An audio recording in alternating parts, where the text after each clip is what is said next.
Tools for data collection lecture number 24 के third part के साथ मैं हाजिर हूँ। आज हम फाइनल डिस्कशन करेंगे टेस्ट के मुतालिक। टूल्स ऑफ डाटा कलेक्शन पर हमने बात करनी थी, तो डाटा कलेक्शन के जो टूल्स हैं उसमें क्वेश्चनर हम ऑलरेडी डिस्कस कर चुके हैं। अब आज हम बात करते हैं इंटरव्यू के मुतालिक।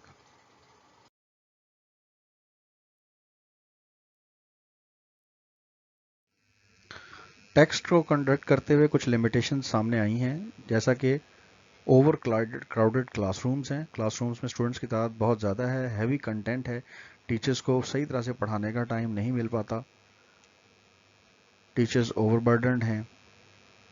टीचर्स जो हैं वो टेस्ट ओरिएंटेड पढ़ाते हैं, यानी इस तरह पढ़ाते हैं कि जैसे सिर्फ उन्हें वही जो टेस्ट लेना है उसी से मुतल्लिक सवालात पढ़ाते हैं। असेसमेंट जो है ना कंटेंट की, ये ईयर्स में जाके कंटेंट कवर होता है और टेस्ट अमूमन लेंथी होते हैं। ह्यूमन और मटेरियल रिसोर्सेज काफ़ी ज़्यादा इन्वॉल्व हैं। जी, इंटरनल टेस्टिंग सिस्टम के कुछ मेरिट्स हैं। पहला मेरिट क्या है? डायरेक्ट होता है, फ्लेक्सिबल और इंस्ट्रक्शन से अटैच्ड होता है। Economy of time and money, इसमें वक्त और पैसा दोनों बच जाते हैं। इमीडिएट फीडबैक, स्टूडेंट्स को फौरी तौर पर फीडबैक मिल जाता है। Use of testing tools, pencil, paper, oral performance, तो इसमें सब्जेक्टिव ऑब्जेक्टिव हर तरह के टेस्ट लिए जा सकते हैं। टेस्ट एक ऐसा टूल है जिससे सब्जेक्टिव ऑब्जेक्टिव ओरल प्रैक्टिकल हर तरह का स्टूडेंट्स की टेस्टिंग की जा सकती है। इंस्ट्रक्शनल टेक्निक्स को बेहतर किया जा सकता है इसके ज़रिए। डायग्नोस्टिक होता है, यानी इससे जो स्टूडेंट्स को प्रॉब्लम्स आ रही हैं उनका सही तरह अंदाज़ा हो जाता है और उनको की स्टडीज़ को, उनकी लर्निंग को बेहतर बनाया जा सकता है। और टीचिंग कि ऐसे टेक्निक्स यूज़ की जा सकती हैं जिससे फेयर स्टूडेंट्स का कम हो, डर कम हो स्टडीज़ की तरफ और एंजाइटी भी कम हो। टेस्ट के रिजल्ट्स को पेरेंट्स तक और एडमिनिस्ट्रेशन तक पहुंचाना बड़ा आसान होता है, इसकी कम्युनिकेशन ईजी होती है। और टेस्ट के रिजल्ट्स जो के सामने आ जाते हैं, लिहाजा स्टूडेंट्स के लिए एक मोटिवेशन होती है कि वो इसको अच्छे से तैयार करें।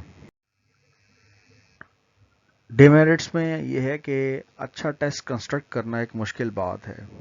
टेस्ट स्कोरिंग वैलिड और रिलायबल नहीं होती। कंपटीशन जो है लोकल लेवल तक लिमिटेड होता है और प्राइवेट स्टूडेंट्स टेस्ट में बाज़ वक़्त पार्टिसिपेट नहीं कर पाते। पूरा कोर्स कवर नहीं होता और टीचर बाज़ वक़्त अपनी अथॉरिटी का मिसयूज़ भी। अगर हम एक्सटर्नल एग्ज़ाम को देखें तो इसमें एग्जामिनर को पहुंचना मुश्किल होता है, क्योंकि टेबल मार्किंग होती है, यूनिफॉर्म होता है और लार्ज स्केल पर होता है। इसमें सैंपल भी और पॉपुलेशन भी बड़ी होती है। डिग्री जो भी इसके रिजल्ट में इस डाटा की बुनियाद पर इश्यूज होती हैं, जो डिग्रीज वो हायर एजुकेशन इंस्टीट्यूशंस में एक्सेप्टेबल होती हैं। होल सिलेबस कवर होता है एक्सटर्नल टेस्टिंग की वजह से। इफ़ेक्टिव और कन्वीनियंट तरीक़ाकार है, तो लेकिन यह है कि इसमें टीचिंग प्रोसेस जो है वो कंफर्म नहीं होता कि मुख्तलिफ इदारों में क्या अपनाया गया है। इसमें किसी किस्म का कोई स्टूडेंट्स या टीचर्स का एक्सटर्नल प्रेशर नहीं होता। प्राइवेट स्टूडेंट्स भी इसमें पार्टिसिपेट कर सकते हैं।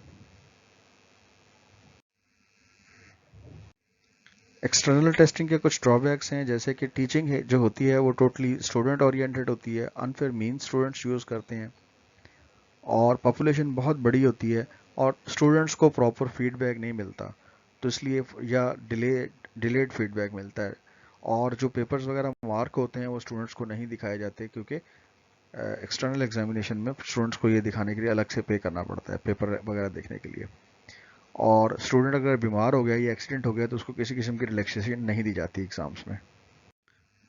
टेस्ट के कुछ एथिक्स भी होते हैं, इसमें प्रोफेशनल ट्रेनिंग की ज़रूरत होती है, दोनों को, टेस्ट देने वाले को भी और टेस्ट लेने वाले को भी। एकेडमिक और professional qualification up to date होनी चाहिए। प्रोफेशनल कॉम्पिटेंस जो है वो भी अपडेट होनी चाहिए।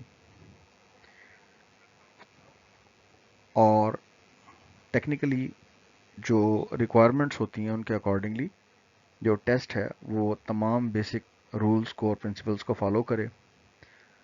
टेस्ट बनने के बाद उसकी कॉन्फिडेंशियलिटी को मेंटेन करना होता है, यानी पेपर आउट ना हो। रेलेवेंस यानी ये जो पेपर होना चाहिए वैलिड होना चाहिए। मज़ीद ये है कि इन्फॉर्म्ड कंसेंट हो, यानी स्टूडेंट को आप पहले से बता दें और उनकी रजामंदी ले लें। उनको पता होना चाहिए कि टेस्ट का पर्पस क्या है, उन्हें पता होना चाहिए कि टेस्ट की फॉर्मेट क्या है, कैसा टेस्ट आएगा, ऑब्जेक्टिव होगा, सब्जेक्टिव होगा, शॉर्ट क्वेश्चंस होंगे, लॉन्ग क्वेश्चंस होंगे, एमसीक्यूज होंगे, और जो टेस्ट स्कोर उसकी बुनियाद पर हासिल होता है उसकी इंटरप्रिटेशन भी की जा सकती हो। उसे ये भी बताया जाए कि ये जो टेस्ट लिया जा रहा है इसके जो रिजल्ट्स हैं वो कहाँ यूज़ होंगे, इनसे कौन बेनिफिट उठाएगा। और जो टेस्ट है उसकी नॉर्मल जो डिफ़िकल्टी इंडेक्स है वो नॉर्मल होना चाहिए, और फैसिलिटी इंडेक्स भी चेक किया जाए। इसके अलावा डिस्क्रिमिनेशन इंडेक्स जो है वो भी पहले से चेक कर लिया जाए, और फैसिलिटी इंडेक्स भी देखा जाए, जो स्टैंडर्ड्स हैं उसके मुताबिक टेस्ट को ढाला जाए। टेस्ट टेकिंग के दौरान राइट्स और रिस्पॉन्सिबिलिटीज़ के दरमियान एक बैलेंस होना चाहिए, और कोई भी टेस्ट कंडक्ट करने वाली अथॉरिटी अपने जो अथॉरिटी है उसको मिस यूज़ ना करें। बेनिफिशरीज जो होते हैं वो बहरहाल स्टूडेंट्स होते हैं, तो स्टूडेंट्स के सामने जो टेस्टिंग है वो उसका इमेज मुनासिब रखें, प्रॉपर जो डेकोरम है टेस्ट का उसको मेंटेन करें, और जो इफ़ेक्ट्स हैं टेस्ट के, नेगेटिव इफ़ेक्ट्स, उनको मिनिमाइज़ करें, जैसे कि एंजाइटी है, सेल्फ कॉन्सेप्ट है, एक्सपेक्टेशंस जो हैं वो स्टूडेंट्स की बहुत ज़्यादा हाई ना हो। यानी आपने टेस्ट की जो क्वालिटी है, टेस्ट की जो स्पेशलिटीज़ हैं उनको मेंटेन करना है। अदर देन दिस, जो टेस्ट की स्कोरिंग का सारा जो प्रोसीजर है वो बिल्कुल क्लियर होना चाहिए। तो आगे बढ़ते हैं हम प्रैक्टिस क्वेश्चंस के लिए। तो रिटर्न असाइनमेंट है, इसको आप प्रॉपर तैयार करें। पहले नंबर पे क्वेश्चन ये है कि define interview. Number 2, right purposes of interview. Number 3, right types of interview in detail. Number 4, right disadvantages of the interview. Number 5, write problems in conducting the interview. Number 6, write ethical issues of an interview. Number 7, write advantages of the interview over the questionnaire कर लें. Write the qualities of good interviewer, जो interview लेने वाला है उसकी अच्छी qualities बताएं। तो थैंक यू वेरी मच। आप अपने हैंड आउट्स को कंसल्ट करके इनके जवाबात को अच्छे अंदाज में लिख सकते हैं।